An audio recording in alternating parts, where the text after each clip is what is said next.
Well, good evening, visitors. Welcome to the Australian War Memorial's Last Post ceremony.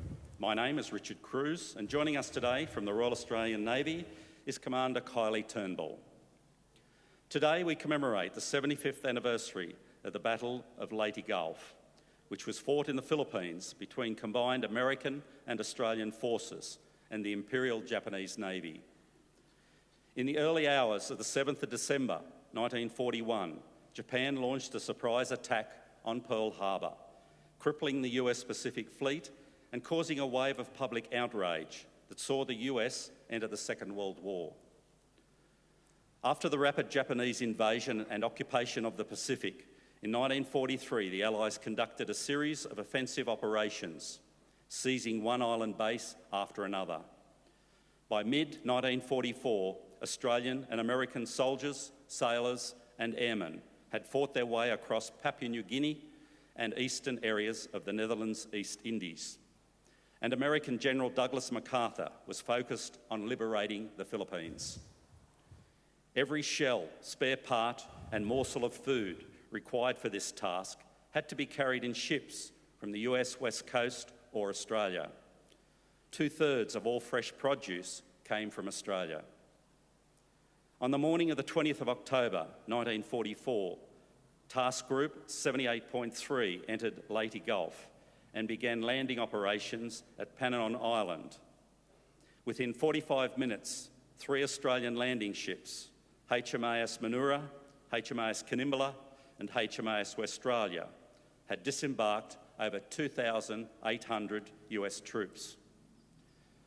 The following morning, 2 Australian cruisers were attacked by a Japanese dive bomber, which crashed into the port side of HMAS Australia 2. 30 men were killed or died from their wounds, and 62 were wounded. Australia's captain, Emily Deschanel, was among the dead.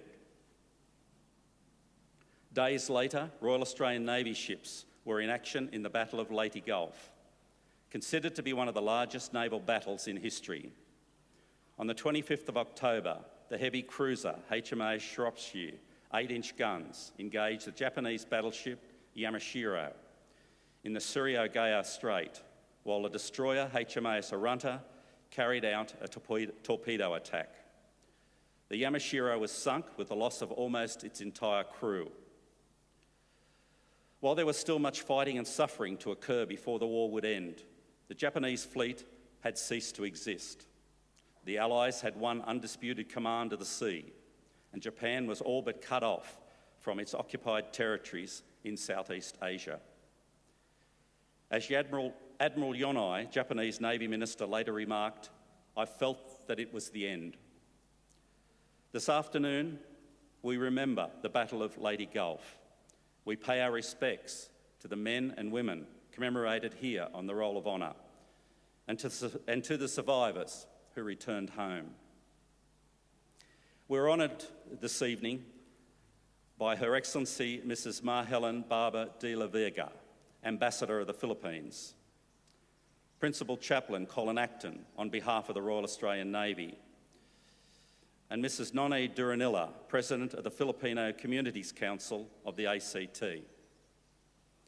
We also warmly welcome Mr. Peter Cook-Russell, representative from the Naval Association ACT section, Mr. Stephen Hutchins, Mornington RSL sub-branch, and Mr. Graham Manning, a veteran of the Malaya Emergency. Also serving men and women from the Southwest Pacific military and police forces. As always, we welcome the veterans who have served, those that are still serving, and the families that love and support them. We acknowledge the members of RSL and Services Clubs Association, RSL Victoria and RSL Queensland, who are watching the broadcast of this ceremony across Australia. And during this evening's ceremony, wreaths will be laid at the base of the Pool of Reflection by visitors and students on behalf of the following schools. From New South Wales, Buckets Way Small Group School, Grahamstown Public School from Raymond Terrace, and WEX 2019 National Group. Australia's Federation Guard is a tri-service ceremonial unit of the Australian Defence Force. They provide a ceremonial presence at civil and military events. and during visits to Australia by foreign dignitaries. The Guard will now dismount the catapult party from the tomb of the unknown Australian soldier within the Hall of Memory.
Catapult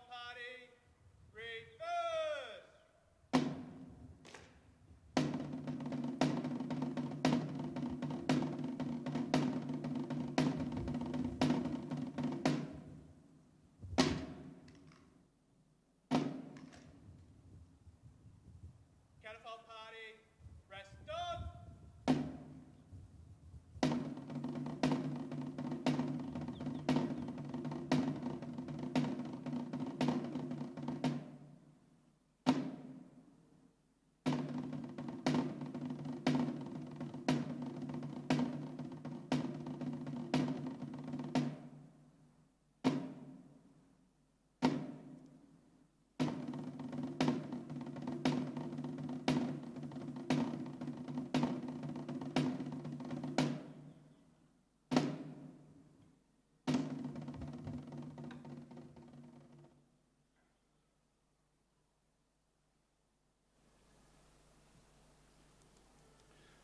If you're able, I invite you all to please stand and join in singing the national anthem.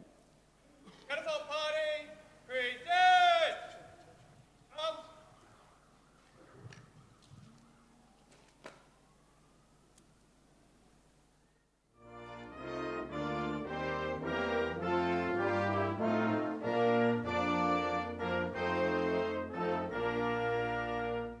Australians, all let us rejoice, for we are young and free. We've golden soil and wealth for toil, our home is earth by sea.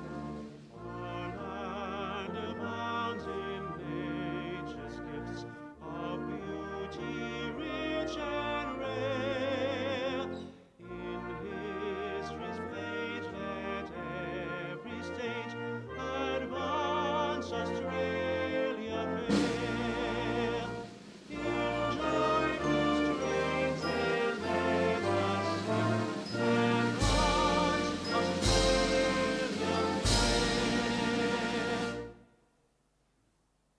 Catapult party, shoulder. Up. Catapult party, order. Up. Students, you may be seated.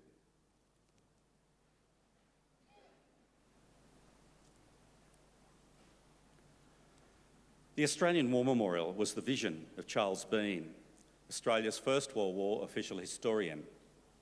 Bean landed with the Australian troops on Gallipoli in and stayed with them at the front through to the end of the war. The idea of this national memorial and museum came to him at Pozières, France, in the depths of the bloody fighting of 1916. Bean's idea was that this would be a place where families and friends could mourn their loved ones buried in faraway places. It would also be a place that could help all Australians understand what these men and women had endured and what they had done for us. Bean's vision, to which we remain true, is best expressed as inscribed in the entrance to the memorial's galleries. Here is their spirit, in the heart of the land they loved, and here we guard the record which they themselves made. Tonight we'll read the story behind just one of those on the Roll of Honour, which lists the names of more than 102,000 men and women who have given their lives for us in war and on operations for more than a century. But first we present a lament, Flowers of the Forest. Wreaths and floral tributes will now be laid at the base of the pool of reflection.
Today, we remember and pay tribute to able seaman Allan Richard Maunsell.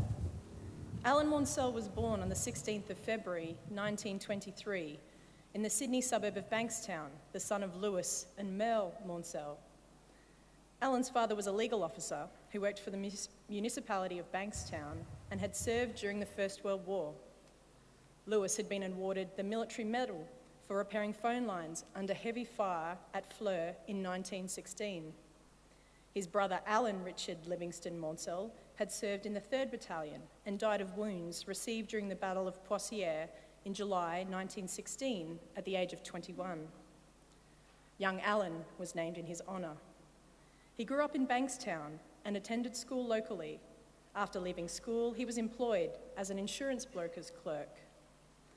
As the Second World War began, Allan's father again enlisted for service in the army, sailing for service in the Middle East in late 1940. Allan joined the Royal Australian Naval Reserve on the 7th of August 1941 and began full-time duty. His sister Marcia joined the Royal Australian Air Force in April 1943, shortly after her 18th birthday.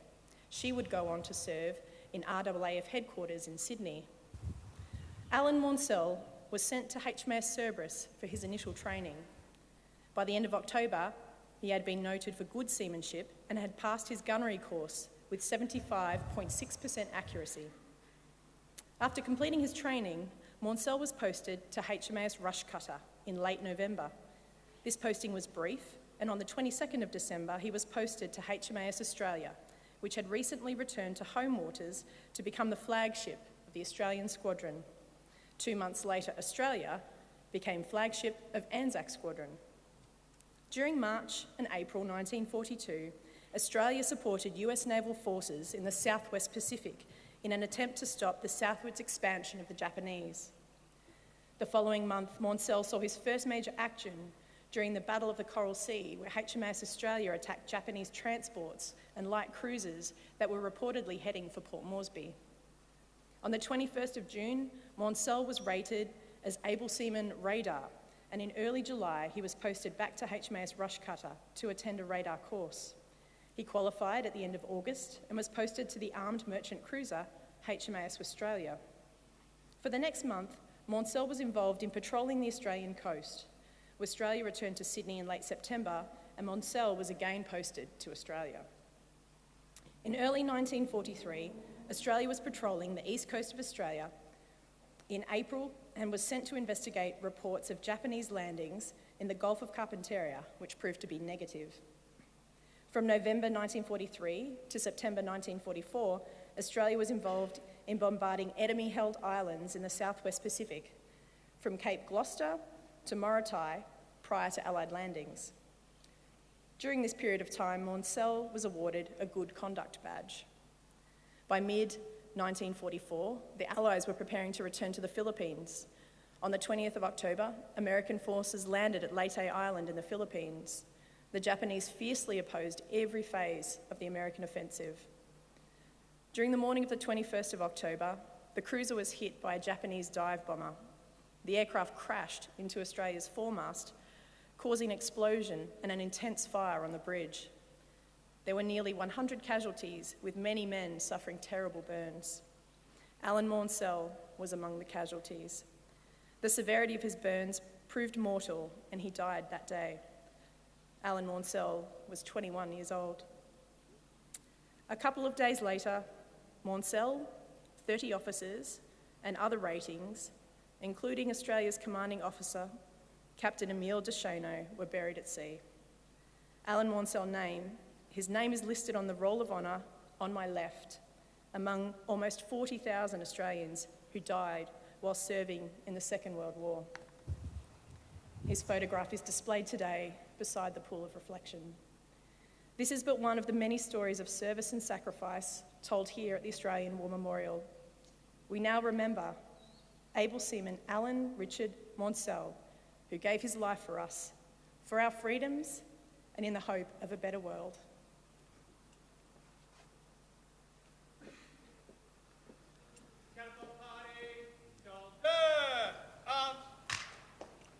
Please stand for the reading of the ode and the sounding of the last post.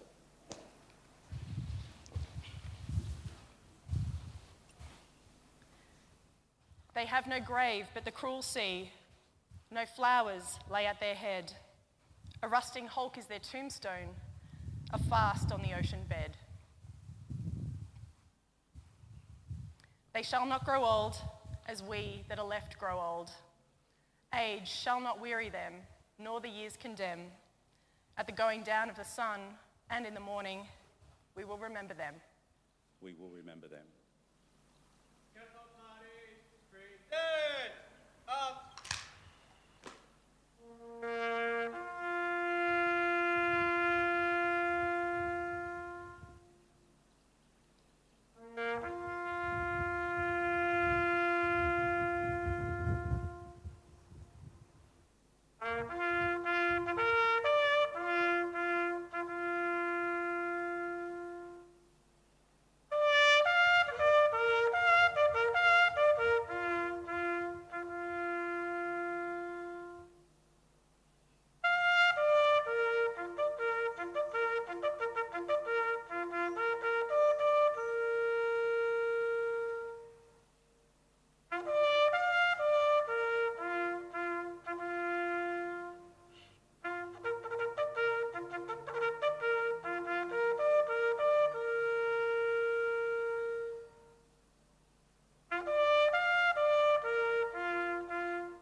Lest we forget. Lest we forget. Up.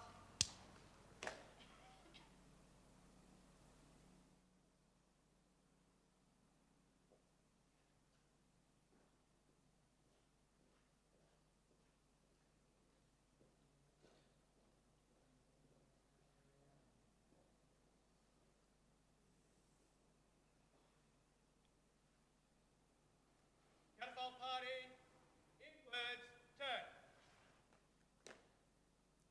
Catapult party, quick, march.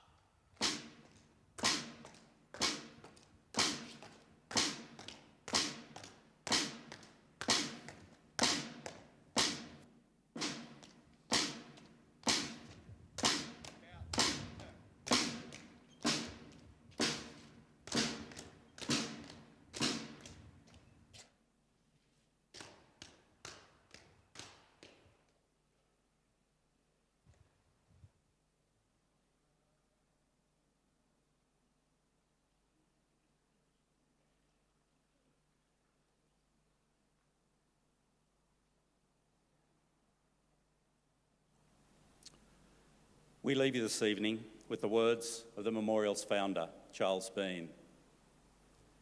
Many a man lying out there at Pozières or in the low scrub at Gallipoli, with his poor, tired senses barely working through the fever of his brain, has thought in his last moments, well, it's over. But in Australia, they will be proud of this. Ladies and gentlemen, girls and boys and students, that concludes this evening's last post ceremony. We thank you for visiting the Australian War Memorial and wish you all a very good evening. Thank you.